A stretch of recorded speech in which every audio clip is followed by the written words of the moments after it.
الحمد لله رب العالمين والصلاة والسلام على أشرف المرسلين سيدنا محمد وعلى آله وأصحابه أجمعين أما بعد halkan waxaan uga soo jeedinayaa ummadda muslimiinta ah Soomaaliya ummadda Galmudug hambalyo ku aadan bisha Ramadaanka bilashadeeda maadaama ay tahay bil aad u fadli badan martiqaad Ilaahay ummatul Muhammadka ku martiqaaday wax badan oo fadliyana ay xambaarsan tahay in la isugu tahniyadeeyo oo la isku bogaajiyo farax iyo damaashaad lagu soo dhaweeyo ayaa waxa aadan yihiin bisha Ilaahay baan ugu farad yeelay subxaanahu wa ta'ala dadka iimaanka leh yaa Ilaahay wuxuu ku yiri yaa ayyuhalladina aamanu kutiba calaykumus siyaamu kama kutiba calal ladina min qablikum la'allakum tattaquun hoy dadka iimaanka lahow waxaa laydinku farad yeelay soom inaad soontaan baa laydinku farad yeelay sidii loogu farad yeelay ummadihii adinka idinka horreeyay annaka soomkeennoo kale ma ahayn oo bil oo dhammaystiran soddonkeedii ama 29 labadaas mid ku dhammaata laakiin xagga soomka iska lahaayeen xagga fadliga iyo xagga sardiga iyo xagga cadadka iyo iskama lahayn Ilaahay marka dadkii ahlu iimaanka waa u naadiyay waa u yeeray waxaana loogu yeeray waajib korka laga saaray oo rukni min arkaanil islaam ruknigaas ayaan soo dhaweynaynaa waa ku faraxsannahay haddii aan nahay muslimiinta dhammaantood meel kastay joogaan waa isku bogaajinaynaa waa isugu tahniyadaynaynaa waxaan leenahay qof kastoo muslim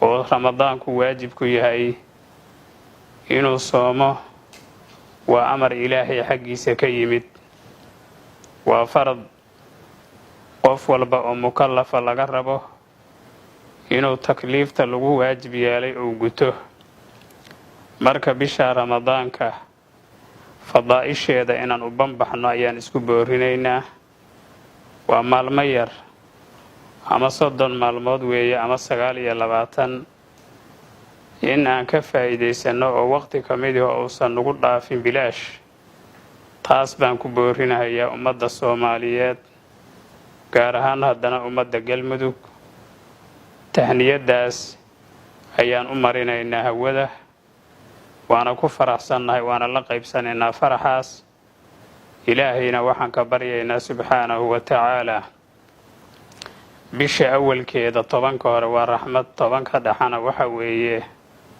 dambi dhaaf 10 ugu dambeeyana naarta la iska xoreeyaa Ilaahay inuu saddexdaba nasiiyo ayaan Ilaahay ka baryaynaa camalkeennana uu toosiyo kuwii ka faa'iideysta aan noqono kuwii badaala iyo bilaash ay ku dhaaftay inaan noqon baan Ilaahay ka baryaynaa marka bisha Shacbaan oo kaleeta markay dhamaato oo inay dhamaato la hubsado ama 29 ay ku dhamaata ama 30 ay ku dhamaanaysaa markaas kadib ayaa soomku soo galayaa waxa uu soomku ku galaana waxa weeye oo kaliya in aad bishii Shacbaanka 30keedii dhamaysato 31 ma noqonaysa maalinta koobaad oo dambe waa Ramadaan waa soomaysaa ama arag bishii ama ha arkin inaad soomtaa waajib ay kugu noqonaysaa mar haddii 30kii aad dhamaysato Shacbaan waxa kaloo soomkii kugu waajibayaa haddii iyadoo 29 Shacbaan aad aragto Ramadaankii bishii Shacbaan 29 ay kugu dhamaatay aragtidaadaas aad ku soomaysaa ama maahan ma aadan arkin adigu qola aad ku kalsoon tahay oo runtoodu qalbigaaga ku dhacday ayaa ku arkeen ayadana waad ku soomaysaa.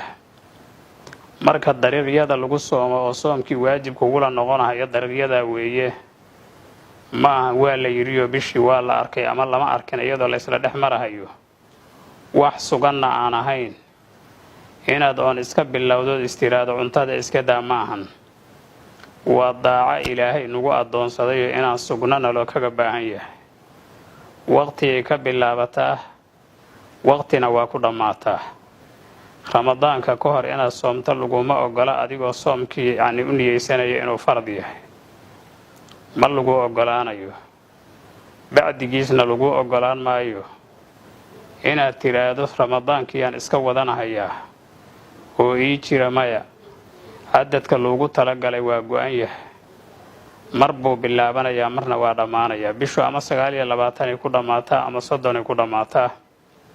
aragtida ayaana laga soomaa oo lagu soomeeya laa tasuumu qabla ramadaana, ramadaanka ka hor ha soominina adinkoo biniyati soomi ramadaan u soomaya ayaa la diidayaa in la soomo.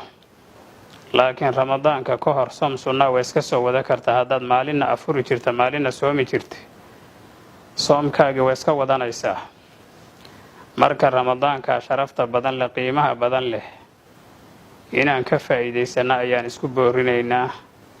waxyaabaha laga faa'iidaysta waxaa ka mid ah qur-aanka kariimka in la akhriyo, akhriskiisa la badiyo, oo habeenkii iyo maalintiiba la badiyo akhriskiisa. habeenkii salaada sunnatu taraawiix la dukado, qiyaamu leylka la dukado. waxa weeye bil camalka oo mudaacaf yahay thawaabkiisu, oo ilaahay qofka thawaabka u laablaabayo. waxaa dhexdeeda ku sugan habeen saacad yar oo saacatul ijaaba ay ku jirto laylatul qadriga dhexdeeda. laylatul qadriga waa laylo aad u qiimo badan. marka saacad yar oo ku dhex jirta saacadaas hadday ku soo marto adigoo baryihii ilaahay ku jiro cibaadadii ku jira, shuruudii loogu talagalay cibaadadaas in lagu gutana soo maray, ilaahay wuu ka aqbalahayaa subxaanahu wa tacaala. mar haddii ilaahay ku aqbalana ilaahay ku cadaabi maayo subxaanahu wa tacaala.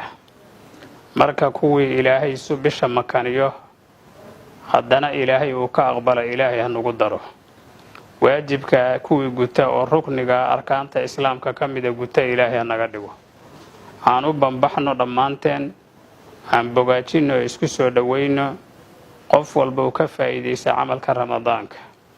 inaan ramadaanka ka dambeeya gaari doona ma ogi, asaga inaan dhammaysan doona ma ogin. saacadaha naga soo gaarahaya oo ilaahayna makaniyo inaan daacada ilaahay kaga faa'iidaysano, taasaan isu dardaarmaynaa. marka waxaan leenahay ummadda muslimiinta meelay joogaanba hambalyo hambalyo ayaan leenahay. ramadaanka ayaan idigu hambalyaynaynaa. ummadda soomaaliyeedna sidaas oo kale hambalyo hambalyo baan leenahay.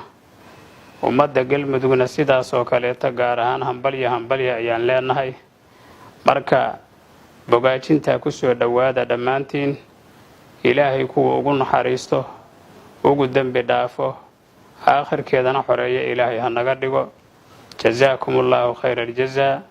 ha laga faa'iidaysto bisha tasaduqa dadka masaakiinta oo waxay ku soomaan aan haysan in la soomiyo, oo loo gado cuntooyinka ay ku soomi lahaayeen, la afuriyo dadka saa'imiinta ah oo sooman.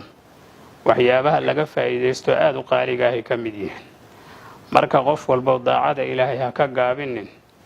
mar haddii ilaahay ku makaniyo bisha ramadaanka uu ku gaarsiiyo. intaasaan isu dardaarmaynaa. wabillaahi towfiiq.